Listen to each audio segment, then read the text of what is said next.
Bienvenidos y bienvenidas a Enclave Política. Argentina está expectante sobre el proceso electoral que se avecina el 14 de noviembre y sobre ese acontecimiento se movilizan las organizaciones políticas y por supuesto también las encuestadoras. De hecho, en estos momentos los equipos estratégicos trabajan para potenciar candidaturas y los medios de comunicación concentrados y corporativos no son ajenos a esta realidad. Por eso nos preguntamos a esta hora cómo se valora este momento político de Argentina. ¿Hay una incidencia plena de la situación económica en el comportamiento del electorado de ese país? De esto queremos conversar con el politólogo Sergio de Piero, a quien le damos la más cordial bienvenida. Sergio, qué gusto tenerlo por acá. De entrada le pregunto, ¿cómo evalúa este momento político de la Argentina? ¿Qué tal? ¿Cómo están? Gracias por la invitación. Bueno, sin duda, yo creo que hay una marca clave, ¿no? que trasladó a todo el sistema político, que la pandemia generó una situación de incertidumbre en muchos aspectos, ¿no? Digamos, el primer aspecto fue en el tema de salubridad, digamos, de la salud de todos nosotros frente al COVID, cómo iban a ser las políticas respecto a eso, la cuestión de la vacuna, etcétera. Y yo creo que esa incertidumbre se trasladó también al ámbito político-electoral, ¿no? En el sentido que la dinámica tradicional para enfrentar una elección era de una manera puesta en cuestión porque me parece que los partidos no tenían muy en claro cómo estaba procesando la sociedad civil la cuestión de la pandemia y la atención sobre ella.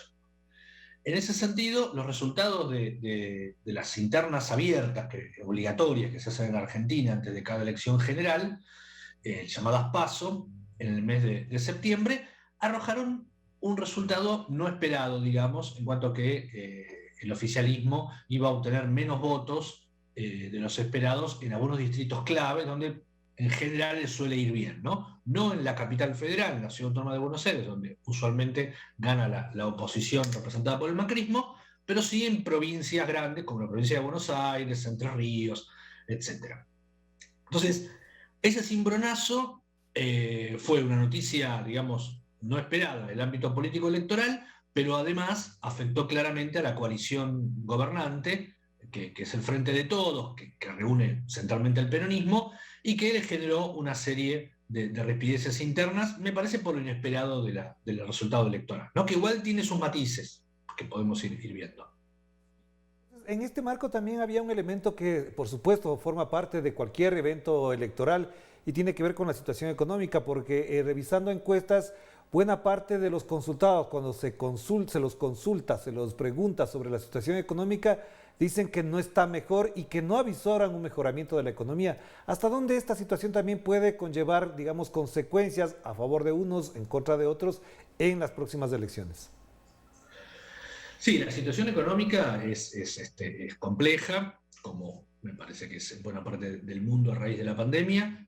Argentina tiene un peso extra sobre eso, y es que los números prepandémicos eran números muy malos también, digamos, ¿no? Argentina, el nuevo gobierno asume en 2019 con una enorme deuda externa contraída para detener la fuga de divisas. O sea, no tiene otro objeto que ese, digamos, no es una deuda que implique inversión. Con lo cual le deja al gobierno actual un enorme cepo respecto de la política económica, digamos, ¿no? O sea, el margen de maniobra que tiene en ese sentido. El nivel de pobreza que hay en Argentina, que es muy alto, que es el 40%, es más o menos el número previo a la pandemia, ¿no? Entonces, efectivamente, la situación económica es una situación de largo arrastre, y que la mayor parte de la población siente que no está vinculada solamente a la pandemia, sino que viene de varios años atrás, producto de distintas políticas, ¿no? Entonces, es evidente que, a pesar de las políticas que desplegó el gobierno de ayuda directa, es decir, la entrega de subsidios en efectivo a las personas desempleadas o de la economía informal, bueno, evidentemente lo evalúan, y con razón, como insuficiente frente a una situación compleja, especialmente en el tema precio, ¿no? Claro, pero entonces ahí hay un elemento adicional. ¿Qué capacidad de respuesta ha tenido el gobierno frente a eso? Porque, por ejemplo, en las portadas de los periódicos del día de hoy, no en todos, por supuesto, pero aparece la noticia del control de precios por parte del gobierno. Es decir, es una política que se pudo haber tomado antes, que llega a tiempo, está pensada más en signo electoral, en clave política o en función de qué se toman estas medidas?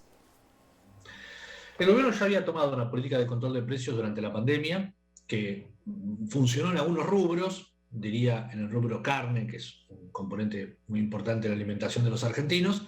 No funcionó tanto en otros rubros. Los controles de precios son una herramienta complicada de aplicar, digamos, si hace falta el acuerdo del sector empresario para que eso se cumpla y no solamente vigilar, digamos. Pero insisto con este punto, digamos, ¿no? Argentina está todavía negociando la deuda externa con el Fondo Monetario Internacional, el plan de pago de esa enorme deuda contraída hace apenas durante el final del gobierno de Mauricio Macri. Y eso extiende un gran condicionamiento sobre el conjunto de la economía, digamos, ¿no?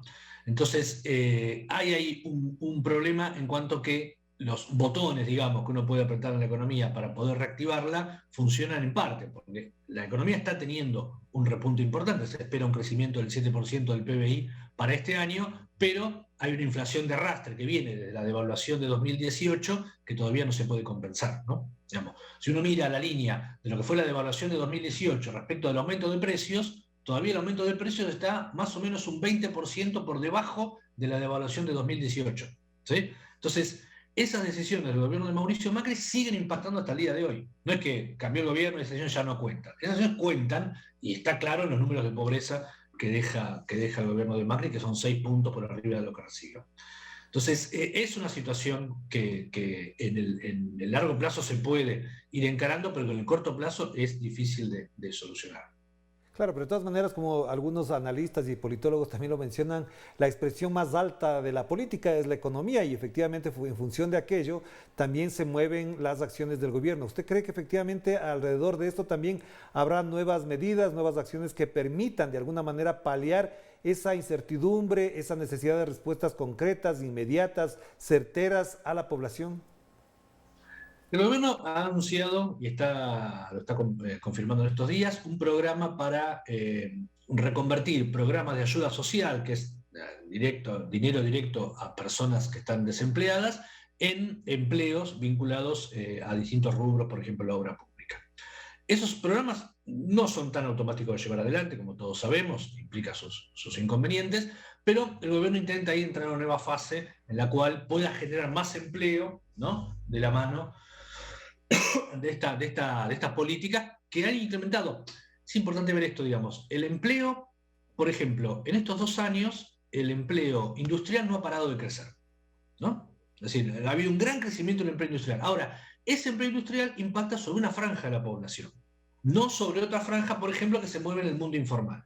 Para ese mundo informal, el gobierno ha destinado una serie de políticas. Aquí existe una política que se llama la Asignación Universal por Hijo, que es un monto fijo por cada hijo menor de 18 años para personas sin empleo, que es equivalente a lo que cobra una persona salariada en blanco, que se llama asignación familiar, ¿no? Entonces, es equiparar a desempleados con empleados. Eso existe desde el gobierno de Cristina Fernández y es una ayuda muy importante para los sectores informales. Ahora, tenemos, y me parece que es un problema general de América Latina, un problema grave que tiene que ver con el crecimiento del sector informal, ¿no?, que en todos nuestros países es muy alto y que implica que todas las medidas que nosotros vinculemos al sector formal no impactan directamente en ese sector informal. ¿Se entiende? Es decir, todo lo que hagamos nosotros para cuidar el salario no le llega a ese sector informal que toma un piso del 35% para arriba en toda la región. Entonces, el desafío clave es, me parece, cómo generamos políticas inclusivas para los sectores que están en el mundo informal, siendo que el mercado no demanda la cantidad de empleo que demandaba hace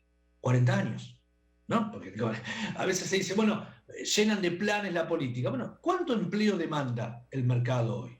¿No? Y demanda menos, ¿no? Por distintas razones, no solamente por el factor tecnológico, sino porque el neoliberalismo también se piensa en una lógica de demandar menos empleo.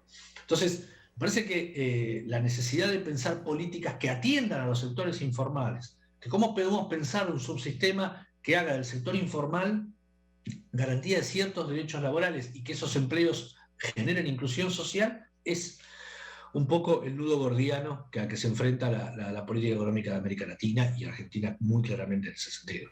Claro, y para cerrar esta primera parte, Sergio, hay un elemento que a propósito de esto, para darle, digamos, el contexto adecuado, Efectivamente, en América Latina las condiciones son difíciles, pero también es cierto que en función de eso, el relato político que hay sobre la situación económica en los medios de comunicación, mirando desde afuera, observando como un espectador ajeno, quizás fuera de la cancha, como se dice vulgarmente, parecería que la situación económica de Argentina es una catástrofe absoluta. ¿Hasta dónde este relato político en esa narrativa mediática incide, por ejemplo, en la percepción de que la situación es muy mala? Bueno, eso es un punto, ¿no? Interesantísimo, que cómo se arma cada uno y cada una de las ciudadanas y ciudadanos su opinión respecto de lo político, si parte de su experiencia de vida cotidiana o si también se nutre de los relatos que dan dando vuelta por ahí y la de los medios extra. En Argentina la situación es que los principales medios de comunicación son férreos opositores al gobierno nacional, ¿no? Y que están muy articulados con el macrismo, ¿no? Eso aparece bastante claro. De hecho, se habla que el expresidente ha comprado parte de uno de los diarios, el diario más antiguo de la Argentina, que es La Nación. Sea o no cierto eso, lo cierto es que La Nación tiene una política abiertamente contraria al gobierno nacional, del mismo modo Clarín, digamos, los grandes medios están en contra, están con un relato en el cual, tomando algunos elementos de la realidad, como es una crisis económica, construyen sobre eso relatos, digámoslo, un poco fantasiosos respecto de lo que efectivamente sucede. La impresión es que esos mismos actores jugaron muy en contra del gobierno nacional o del Frente de Todos en la campaña de 2019 y Alberto Fernández ganó la primera vuelta sin necesidad de balotaje, ¿no? Entonces, ahí hay que sopesar cuánto, es cierto que ocupan la escena pública con su relato, pero hay que sopesar cuánto de eso efectivamente termina influyendo en la decisión de cada votante. Claro que sí. Hagamos la primera pausa y enseguida volvemos con Sergio Di Piero desde Argentina para seguir analizando esta situación, pues, digamos, casi que ya a puertas de las elecciones, que queda prácticamente un mes nada más, y frente a eso, cuáles son las expectativas también que se generan a nivel de la región de América Latina. Vamos a la pausa.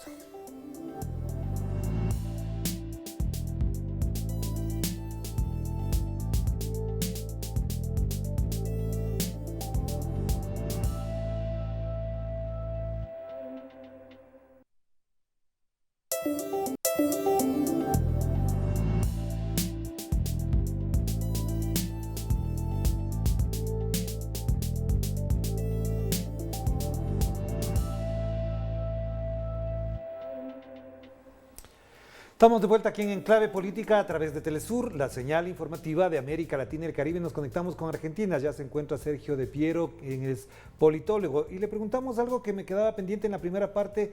¿Cómo se valora la respuesta, el pronunciamiento que hizo la vicepresidenta Cristina Fernández alrededor de lo que se consideró como unas críticas a la gestión económica? Palabras más, palabras menos, dijo que lo importante era la economía. ¿Esto cree que incide todavía o ya se han resuelto esas divergencias? ¿Hay efectivamente disputas alrededor del enfoque económico en la cúpula del poder político de Argentina? Bueno, ahí me parece que hay un antecedente que es importante tomar en cuenta, ¿no? Lo que es hoy el Frente de Todos, que, repito, son opciones en términos del peronismo en general, con algunos espacios más pequeños, son opciones que en términos electorales fueron separados en las elecciones de 2013, 2015, 2017, ¿sí? Y que recién se reunificaron en 2019. Con lo cual, hay un proceso de maduración de esta coalición que efectivamente, a los hechos nos remitimos, todavía está en proceso, ¿no? Entonces, el modo en que se desató la lectura crítica sobre el resultado electoral de septiembre dio muestras de que la coalición tiene algunos problemas, digamos, para procesar sus roces internos, sus diferencias internas. Acá se usaba una metáfora en el sentido de que, como se habla de la minería, fue una pelea a cielo abierto, digamos, ¿no? O sea, todo el mundo supo cuáles eran las posiciones de los sectores que tuvieron esa confrontación luego de la elección de septiembre. Hubo una resolución, como ustedes saben, hubo cambios en el gabinete ministerial del presidente y hubo un reacomodamiento. Yo creo que el Frente tiene por delante una tarea todavía de conformación interna, ¿no? Para lograr superar el resultado de las elecciones dentro de un mes, que efectivamente no va a ser positivo en todos los distritos, y está todavía en camino si puede recuperar distritos claves, y le quedan 2 años de gobierno, en la cual, como siempre, cuenta lo que está enfrente, ¿no? Y lo que está enfrente, el macrismo, que también tiene sus propias internas sin resolver, por cierto, está teniendo una actitud más bien dura frente al gobierno, ¿no? Ayer se habló de rechazar una convocatoria al diálogo. Algunos de sus miembros pretenden la presidencia de la Cámara de Diputados, que tradicionalmente en Argentina, sea mayoría o no, le queda al oficialismo. O sea, hay una actitud en donde esta división de halcones y palomas parece diluirse y los halcones en la oposición parece ganar eso. Eso uno creería va a fortalecer la unidad en el frente de todos.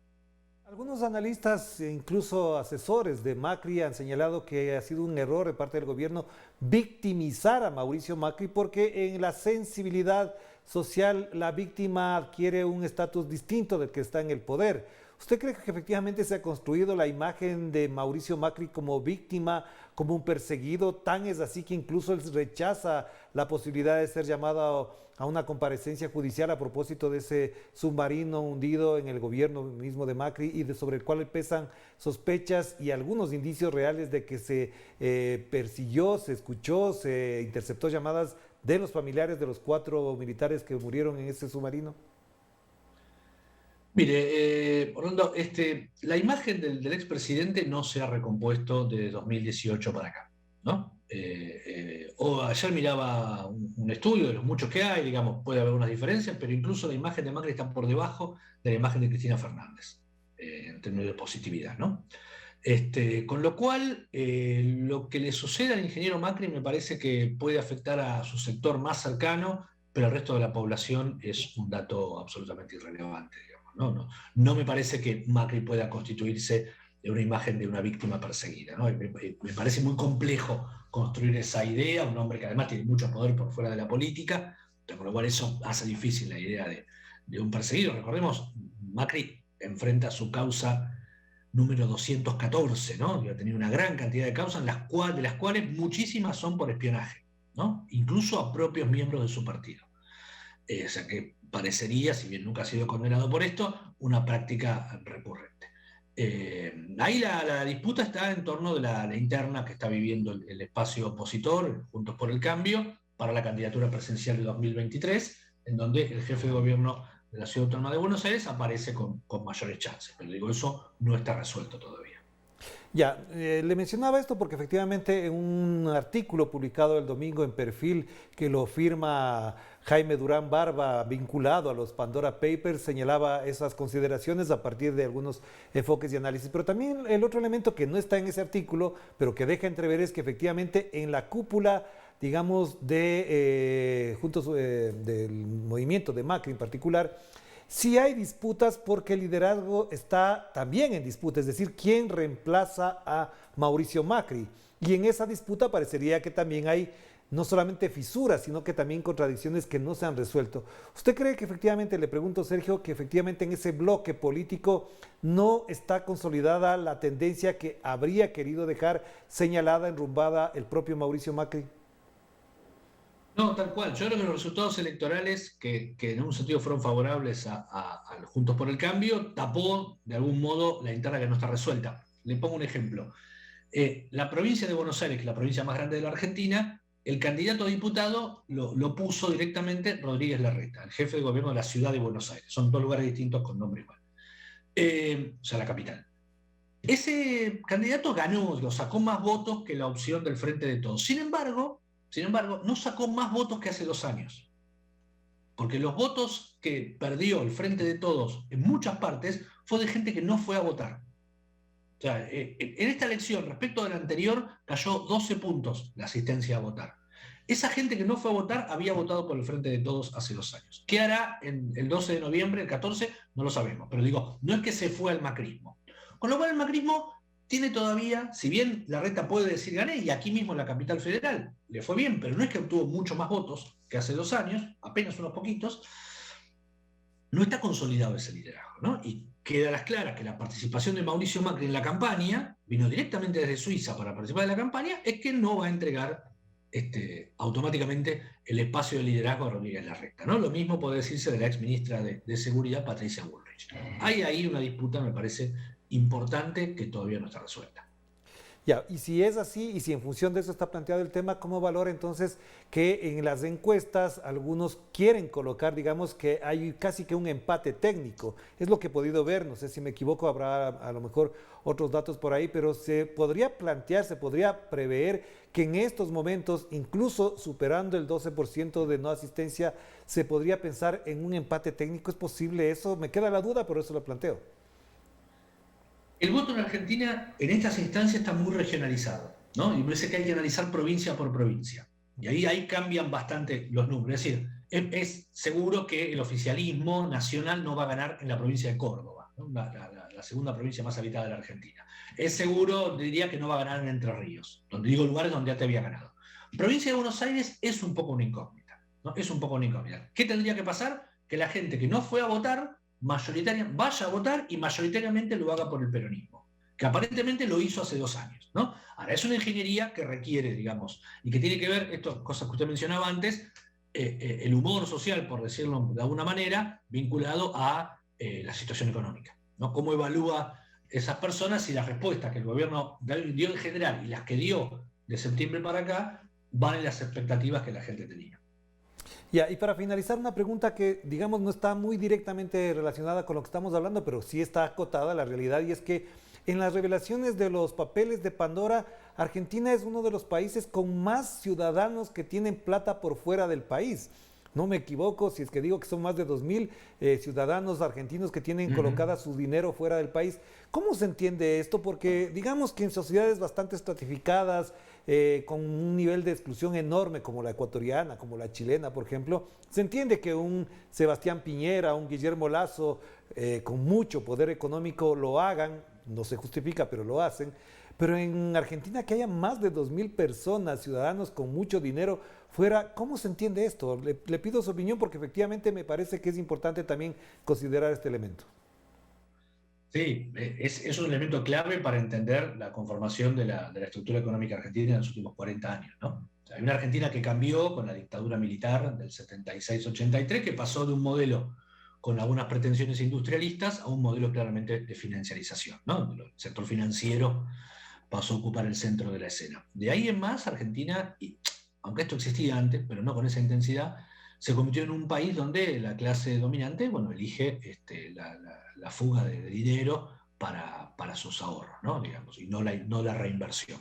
Digo, digo, y no tiene que ver con hablar de personas, aquel, digamos, ¿no? Sino como una estructura económica que, repito, reforma la dictadura y profundiza el gobierno de Menem en los 90, quitó todos los incentivos para llevar adelante un proyecto industrialista, ¿no? Eso me parece bastante claro, y si bien los gobiernos de Néstor Kirchner y Cristina Fernández hubo un incremento de la producción industrial importante, como se vio en estos 2 años incluso, bueno, estamos todavía en debate respecto de, vamos a decirlo claramente, cómo convencer a ese sector empresarial argentino de generar un capitalismo de consumo local, ¿no? Que es un poco la gran deuda de la sociedad latinoamericana, digamos, ¿no? Respecto de sus burguesías. Pero efectivamente esta tendencia se ha incrementado en una economía, además, argentina, que se ha dolarizado justamente a partir de la dictadura militar, ¿no? Digamos, hoy en Argentina las casas se compran y se venden en dólares, ¿no? Y eso no sucedía antes del 76-77, ¿no? Así como eso hay otros bienes que se compran y se venden en dólares. Bueno, eso es parte de una política económica que abandonó el modelo industrialista y se fue hacia un modelo financiero, ¿no? Claro. Es una cuestión estructural, no solamente de conducta de personas.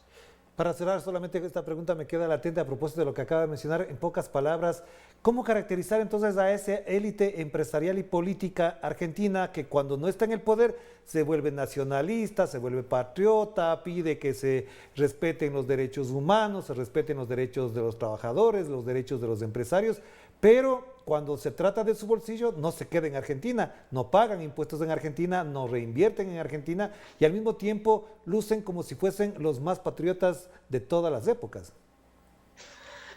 Sí, tenemos, bueno, buena parte del debate politológico hoy es el tema de las élites, ¿no? Es un tema clave.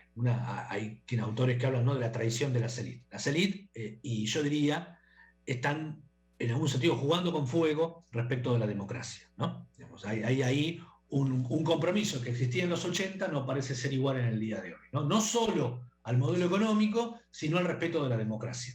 Y esto aparece cuando empresarios dicen cosas que no son ciertas respecto al gobierno nacional, se lo acusa de prácticas autoritarias porque quiere cobrar impuestos, ¿no? Y ese tipo de cosas. Entonces ahí tenemos efectivamente un nuevo pliegue complicado, diría yo, en los últimos años, que es que las élites están apostando, a veces directamente, a veces indirectamente, a modelos más reñidos con las prácticas democráticas en el sentido institucional básico que conocemos, ¿no? Y eso es una preocupación grande. Muy importante lo que acaba de mencionar, daría lugar para otra entrevista, pero bueno, se nos acabó el tiempo. Le mando un abrazo, Sergio, que esté muy bien.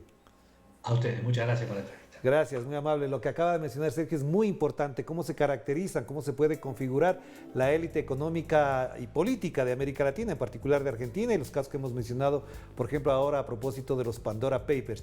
Chile y Argentina y Ecuador conjuntamente están en esa mirada, y de eso, ¿qué dicen los medios de comunicación?